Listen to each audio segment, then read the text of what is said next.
E aí, galerinha, estamos de volta para responder mais uma questão. Vamos lá. O desenho representa a fotografia de múltipla exposição de um pequeno corpo em movimento. O intervalo de tempo entre duas fotografias sucessivas é de 0,01 segundos.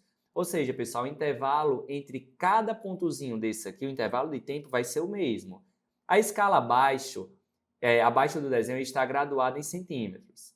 No intervalo de tempo definido pelas posições de A até D, então ele quer de A até D. O movimento é uniforme ou é variado? Vamos lá.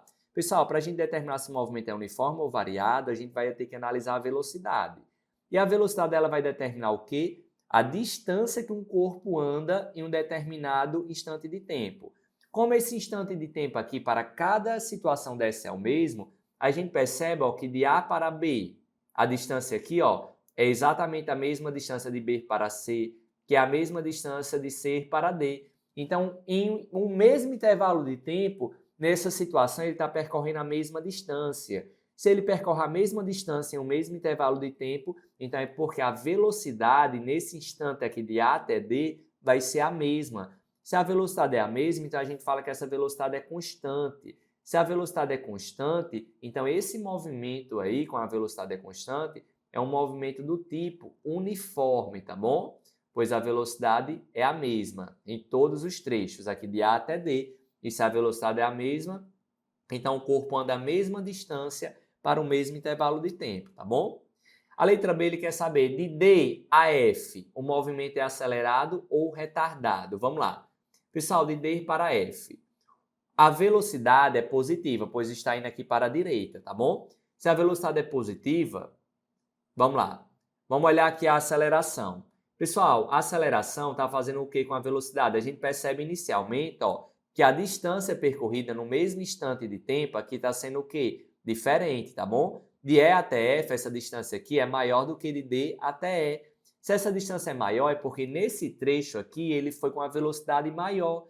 Então, a velocidade do primeiro trecho para o segundo trecho fez o quê? Aumentou, tá bom? Se a velocidade aumentou, então é porque a aceleração também foi o quê? Positiva, tá bom?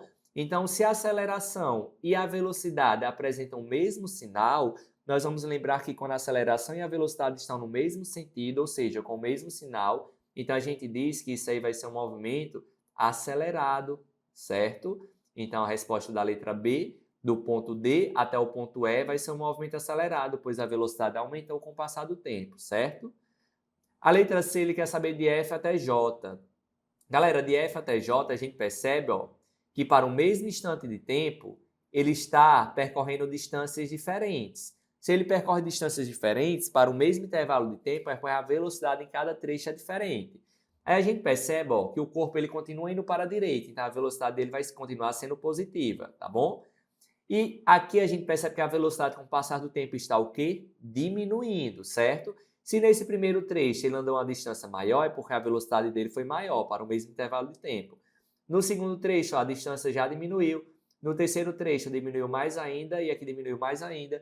Então, a gente percebe que a velocidade diminui. Se a velocidade diminui, é porque a aceleração vai ser o quê? Negativa.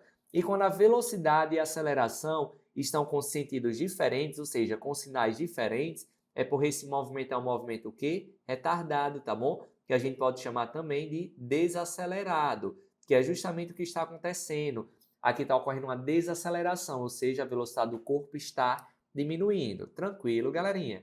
Espero então que vocês tenham entendido a resolução dessa nossa questão. Aguardo vocês no nosso próximo vídeo. Até logo!